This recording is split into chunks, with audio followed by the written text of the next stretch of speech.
வணக்கம்.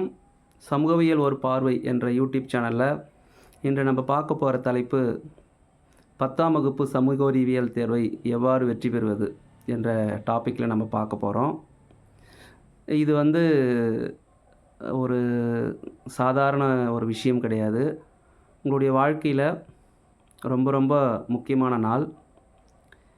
ஏனென்றால் 10ஆம் வகுப்பு பொறுத்தவரையில் அனைத்து பாடங்களும் நல்ல முறையில் தேர்ச்சி பெற்றால்தான் நீங்கள் தேர்ச்சி என்ற நிலைப்பாடுகள் நீங்கள் பெற முடியும். அதன் அடிப்படையில் நம்ம பார்க்கும்போது 10ஆம் வகுப்பு சமூக அறிவியல் தேர்வில் மொத்தமே நம்மளுக்கு 3 நாட்கள் மட்டுமே தான் லீவ் விட்டிருக்காங்க, விடுமுறை கொடுத்துருக்காங்க. அதனால் அந்த 3 நாட்களை நீங்கள் எந்த அளவுக்கு பயன்படுத்துகிறீங்க அப்படின்றது தான் இந்த தேர்வோட முக்கியத்துவமே. ஏனென்றால் சென்ற வருடம் நிறைய மாணவர்கள் சமூக அறிவியல் பாடத்தில் தேர்ச்சி பெறவில்லை. அதனால் இப்போ நீங்கள் கூர்ந்து கவனிக்க வேண்டியது, இந்த 3 நாட்கள் விடுமுறை முழுமையாக பயன்படுத்தினால் மட்டும்தான் நீங்கள் வெற்றி பெற முடியும். சரிங்களா?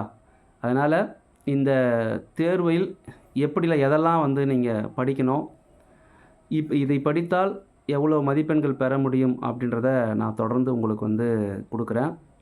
சரிங்களா? அந்த வகையில் பார்க்கும்போது நம்ம தலைப்புக்கு போயிடலாம்.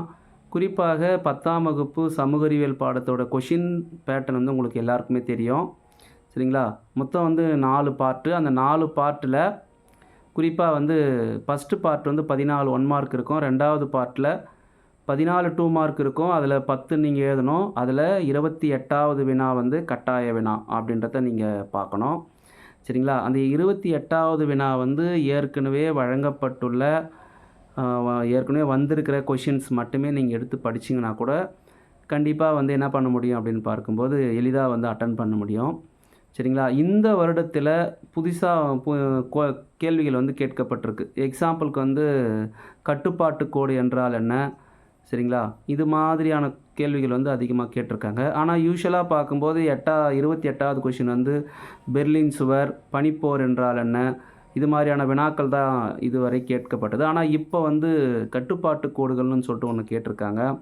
சரிங்களா? அதே மாதிரி அது என்னன்னாக்கா கொஞ்சம் உள்ளிருந்து கேட்கக்கூடிய வினாவாகத்தான் இருக்கும். புவிசார் குறியீடு என்றால் என்ன? கட்டுப்பாட்டு கோடு. சரிங்களா? இது மாதிரியான அதே மாதிரி பறக்கும் தொடர்வண்டி திட்டம், இதெல்லாம் பார்த்தீங்கன்னாக்கா கட்டாய வினாவில் வந்த கொஷின்ஸு. சரிங்களா? இந்த 2 பார்ட்டையும் நம்ம எடுத்துக்கும்போது 14 ப்ளஸ் இதில் ஒரு 10ன்னு பார்க்கும்போது இதில் 12 20 அப்படின்னு பார்க்கும்போது குறிப்பாக அனைத்து பாடங்கள் இருக்கிற 1 மார்க்ஸை நீங்கள் கண்டிப்பாக பார்க்கணும். சரிங்களா? ரிப்பீட்டடாக என்னென்ன 1 மார்க்ஸ் கேட்டிருக்காங்க. சரிங்களா? அதை பார்க்கணும். ஒரு கொஷின்ஸ் மட்டும் என்னவாக இருக்கும் அப்படின்னு பார்த்தா கூற்று காரணமாக தொடர்ந்து கேட்டிருக்காங்க. அப்போ அந்த கூற்று காரணத்துக்குரிய தகவல்களை உங்களுக்கு தெரிந்தால் எழுதுங்க. தெரில அப்படின்னு பார்க்கும்போது அதை நம்பர் போட்டு வெயிட் பண்ணுங்கள். சரிங்களா? அந்த கொஷினோட ஆன்சர் எங்கே சார் எங்களுக்கு கிடைக்கும் அப்படின்னு பார்க்கும்போது கட்டாயமாக உனக்கு பிக் கொஷின்ஸ் எழுதும்போது 5 மதிப்பெண் வினாக்கள் எழுதும்போதோ அல்லது 8 மார்க் எழுதும்போதோ கண்டிப்பாக என்ன பண்ணுனாக்கா உங்களுக்கு ஞாபகம் வரும். அப்போ அதை எழுதுங்க. இது மாணவர்களை கொண்டு சொன்ன விஷயத்தை நான் சொன்ன விஷயத்தை மாணவர்கள் செய்யும்போது கண்டிப்பாக அது சக்ஸஸ் ஆகிருக்கு. ஏன்னா எனக்கு தெரியாத கொஷின்ஸை நான் விட்டுட்டேன் சார். ஆனால் அதுக்கப்புறம் நான் 5 மதிப்பெண் வினாவோ அல்லது 8 மார்க் கொஷினோ எழுதும்போது எனக்கு ஞாபகம் வந்துச்சு, நான் ஆன்சர் பண்ணியிருக்கேன். அப்போ அது கரெக்டான்றதை நம்ம பார்க்கலாம் அப்படின்னு சொல்லிட்டு குறிப்பிட்றாங்க. சரிங்களா? அப்போது எல்லா வினாவுமே அதை உனக்கு தெரியல அப்படின்னு பார்க்கும்போது அதை கொஞ்சம் வெயிட் பண்ணுங்கள், யோசித்து ஆன்சர் பண்ணுங்கள். அடித்து எழுதாதீங்க. 14 1 மார்க்கும் நீங்கள் எடுக்கிறதுக்கு ட்ரை பண்ணுங்கள். அடுத்து 10 2 மார்க்கில் பார்க்கும்போது கண்டிப்பாக கட்டாயமாக ஒரு 5 வினாவிடைகள் வார்த்தைகளால் வரத்துக்கு கேட்பாங்க. அப்போ அந்த வார்த்தைகளால் வரக்கூடிய கொஷின்ஸ் எக்ஸாம்பிளுக்கு மூவர் கூட்டு நாடுகள் யாவை, இந்தியாவின் செம்மொழிகள் யாவை, அண்டைய நாடுகள் யாவை, சரிங்களா? அது மட்டும் இல்லாமல் சார்க் உறுப்பு நாடுகள் யாவை, அணிசரா இயக்கத்தின் நிறுவன தலைவர்கள் யாவர், சரியா? இதெல்லாம் கண்டிப்பாக கேட்பாங்க. அப்போ அதுக்கு என்ன பண்ணணும் நீங்கள் பார்க்கும்போது கரெக்டான ஆன்சர்ஸ் பண்ணுங்கள். எல்லா 2 மார்க்ஸ் ரிப்பீட்டடாக இது வரையில் இந்த வருஷம் ஃபுல்லாக என்னென்ன வினாக்கள் கேட்டிருக்காங்களோ அதை ஒரு முறை பார்த்துக்கோங்க. சரிங்களா? கண்டிப்பாக புதியதாக கேட்பதற்கான வாய்ப்புகள் ரொம்ப குறைவு தான்.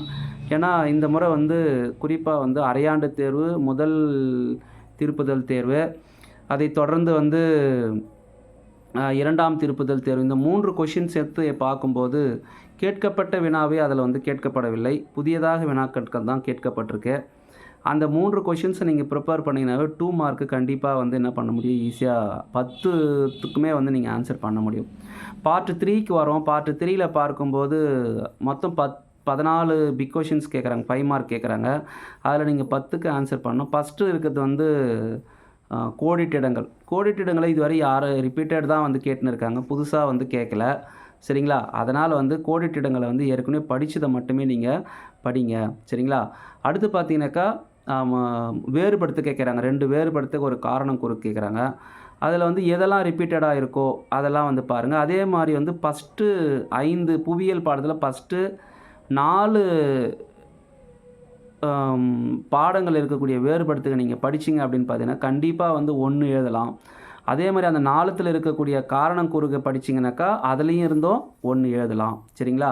அப்போது கண்டிப்பாக வந்து இந்த 4 பாடத்துக்குரிய அனைத்து வேறுபடுத்துக மற்றும் காரணம் கூறுக வந்து எல்லாத்தையுமே வந்து படிச்சிருங்க. சரிங்களா?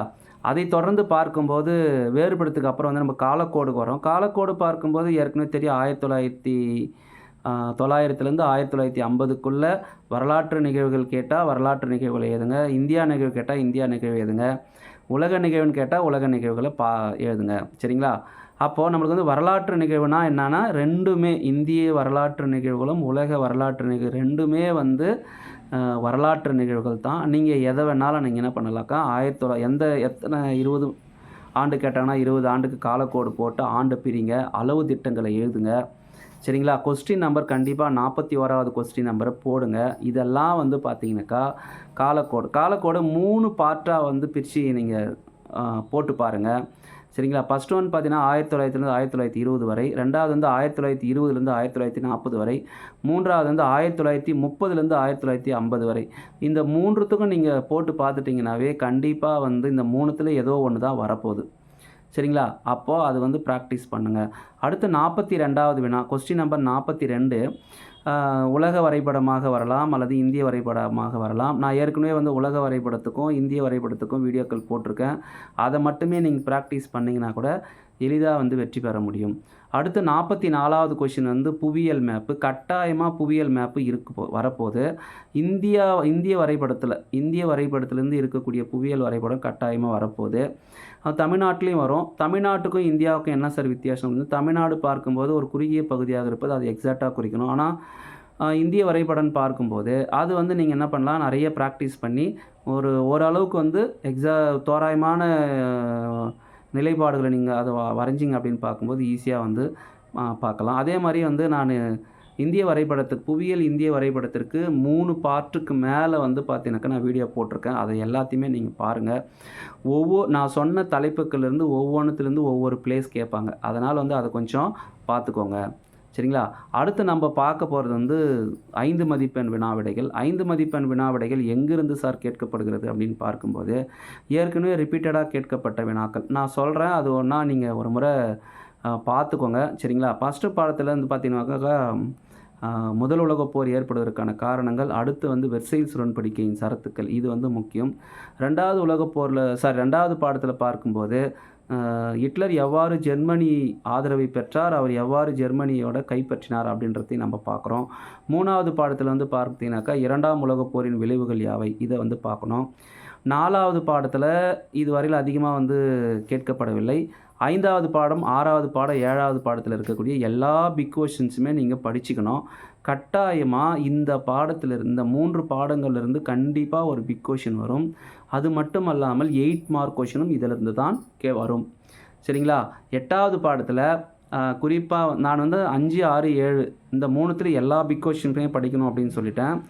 8வது பாடத்தில் காந்தி ஒரு மக்கள் தலைவர், இந்த கொஷின்ஸ் வந்து கட்டாயம் எதிர்பார்க்குறோம். அதனால் வந்து அந்த கொஷின்ஸ் வந்து படிச்சுக்கோங்க. சரிங்களா? 9வதுல பார்க்கும்போது பெருசாக இல்லை. 10வதுல பார்க்கும்போது பார்த்தீங்கன்னாக்கா பெரியார் பற்றிய தகவல்கள் உங்களுக்கு வந்து கேட்கப்படலாம். அதனால் அதை வந்து தெளிவாக பார்த்துக்கோங்க. அடுத்து புவியியலுக்கு போகிறோம் அப்படின்னு பார்க்கும்போது புவியியலில் குறிப்பாக வந்து முதல் பாடத்தில் 2 கொஷின்ஸு, இமயமலையின் உட்பிரிவுகள், தீபகற்ப ஆறுகள். 2வது பாடத்தில் எதுனாக்கா தென்மேற்கு பருவக்காற்று, 3வது பாடையில் 4வது பாடத்தில் தொழிலகங்கள் எதிர்கொள்ளும் பிரச்சனைகள், சரிங்களா. 5வதுல 6வதுலேருந்து காவிரி ஆறு குறித்து எழுதுக, தமிழ்நாட்டின் பீடபூமிகள், தமிழ்நாட்டின் நீர் ஆதாரங்களை பற்றி எழுதுக. இதெல்லாம் வந்து அடிக்கடிக்கு இதுவரை கேட்கப்பட்டிருக்கு. புவியியல் பொறுத்தவரையில் பார்க்கும்போது ஃபஸ்ட்டு பாடத்தில் குடிமியல் பொறுத்தவரையில் ஃபஸ்ட்டு பாடத்தில் இந்திய அரசியலமைப்பின் சிறப்பு கூறுகள், அதைத் தொடர்ந்து பிரதமரின் அதிகாரங்கள் யாவை, அதைத் தொடர்ந்து வந்து முதலமைச்சரின் அதிகாரங்கள் குறிப்பிடுக. அந்த கொஷின்ஸ் வந்து பார்த்துக்கோங்க. அணிசரா இயக்கம் பற்றி பார்த்துக்கோங்க, சரிங்களா. அதைத் தொடர்ந்து பார்க்கும்போது பிரிக்ஸ் கூட்டமைப்பின் நோக்கங்கள் யாவை, அதை கொஞ்சம் பார்த்துக்கோங்க. அடுத்து லாஸ்ட்டு பார்த்தீங்கன்னாக்கா மொத்த உள்நாட்டு உற்பத்தியை கணக்கிடும் வழிமுறைகள் யாவை, மொத்த உள்நாட்டு உற்பத்தியின் பல்வேறு கருத்துக்கள் யாவை, அடுத்து பார்த்தீங்கன்னாக்கா உலகமயமாக்கலுடைய சவால்கள் யாவை, அதை தொடர்ந்து பார்க்கும்போது பசுமை புரட்சி, சரிங்களா. பசுமை புரட்சி, ஜிஎஸ்டி, இதெல்லாம் வந்து இது அடிக்கடிக்கு கேட்கப்பட்ட வினாக்கள். இது எல்லாத்தையுமே நீங்கள் பார்க்கும்போது கட்டாயமாக என்ன பண்ணலாம் அப்படின்னு பார்க்கும்போது அனைத்து வினாக்களுக்கு வந்து நீங்கள் விடையளிக்க முடியும், சரிங்களா. அடுத்து பார்த்தீங்கன்னாக்கா இதில் இன்னும் பார்க்கும்போது 8 மார்க்குக்குன்னு வரும்போது பார்த்தீங்கன்னாக்கா நான் என்ன சொல்லியிருக்கேனாக்கா அந்த 3 பாடத்துலேருந்து பார்த்துக்கோங்க. வரலாறில் 5வது பாடம், 6வது பாடம், 7வது பாடம். அதை தொடர்ந்து வந்து எல்லா பார்ட்லேயும் ஃபஸ்ட் லெசன், அதாவது வரலாறில் புவியியல், குடிமியல், பொருளியலில் எல்லா பாடத்துலேயும் 1வது பாடத்தை மட்டும் நீங்கள் எல்லா 1 மார்க்கு, 2 மார்க்கு, 5 மார்க்கு எல்லாத்தையும் நீங்கள் படிச்சிங்க. ப்ளஸ் இதோடு சேர்ந்து இந்த 3 லெசன், வரலாறில் 5வது லெசன், 6வது லெசன், 7வது லெசன், இந்த லெசன்ஸில் இருக்கிற எல்லா 1 மார்க்கு, 2 மார்க், 5 மார்க் இதை படிச்சிங்கனாவே கட்டாயமாக 50 மதிப்பெண்ணை நீங்கள் உங்களால் வந்து தாண்டி செல்ல முடியும், சரிங்களா. அந்த வகையில் பார்க்கும்போது இந்த தகவல்கள் எல்லாமே வந்து பயனுள்ளதாக இருந்திருக்கும்னு நினைக்கிறேன். அதை தொடர்ந்து பார்க்கும்போது இந்த 3 நாட்களில் நீங்கள் எவ்வளோ நல்லா படிக்கிறீங்களோ அதை பொறுத்து தான் உங்களுடைய சோஷியல் மதிப்பெண் பெறும். சோஷியலில் அதிகமான மார்க் எடுத்திங்கன்னா உங்களுடைய டோட்டல் வந்து அதிகமாகும், சரிங்களா. அதை வந்து பாருங்கள். ப்ரெசன்டேஷன் பொறுத்தவரையில் குறிப்பாக வந்து 1 மார்க்கு, அதை தொடர்ந்து அடுத்து காலக்கோடு போட்டுருங்க, சரிங்களா. அப்புறம் வந்து மேப் இருக்கும். எடுத்த உடனே பார்த்தீங்கன்னாக்கா மேப் இருக்கும், 4 மேப் இருக்கும். ஃபஸ்ட்டு ஒன் பார்த்தீங்கன்னாக்கா உலக வரைபடம், அடுத்த 2 இந்தியா அவுட்லைன், அடுத்து வந்து பார்த்திங்கன்னா தமிழ்நாடு அவுட்லைன் இருக்கும். உலக வரைபடத்தில் கொஸ்டின் நம்பர் 42 கரெக்டாக போட்டு குறிங்க. உலக வரைபடம் வந்தால் உலக வரைபடத்தில் குறிங்க, இந்திய வரைபடம் வந்தால் இந்திய வரைபடத்தில் குறிங்க, சரிங்களா. குறிக்காத மேப்ஸ் வந்து கோடு போட்டுருங்க, புரியுதா. ஆனால் வந்து 44வது கொஸ்டின் கட்டாயமாக இந்திய வரைபடம் இருக்கும், அதனால் இந்திய வரைபடத்தை ஒன்று தெளிவாக பார்த்துக்கோங்க, சரிங்களா. தமிழ்நாடு வரைபடம் குறிக்கலாம், அதுக்கு ஒரு கோடு போட்டுருங்க. இதெல்லாம் வந்து பாருங்கள். அப்புறமா வந்து 2 மார்க்ஸ் எழுதுங்க. அப்புறம் வேறுபடுத்துக எழுதுங்க. வேறுபடுத்துக எழுதிட்டு காரணம் கூறுக. உனக்கு தெரிஞ்சாலும் தெரியனாலும் கண்டிப்பாக வந்து அட்டன் பண்ணுங்கள், சரிங்களா. அதை தொடர்ந்து அதுக்கப்புறம் பிக் கொஷின்ஸ் போங்க. இதெல்லாம் முடிச்சுட்டு போனீங்கன்னா தான் பிக் கொஷின்ஸ் எழுதுறதுக்கு வந்து உங்களுக்கு டைம் கிடைக்கும். அடுத்து வந்து 8 மார்க் குறைஞ்சபட்சம் வந்து ஒரு 2 பக்கமாவது நீங்கள் கட்டாயம் எழுதணும், அப்படின்றத தான் மார்க்ஸ் வந்து வரும், சரிங்களா. இது எல்லாமே உங்களுக்கு வந்து பயனுள்ள தகவலாக இருந்திருக்கும், சரிங்களா. அனைத்து மாணவர்களும் நன்றாக தேர்வு எழுதி வெற்றி பெற வாழ்த்துக்கள். நன்றி.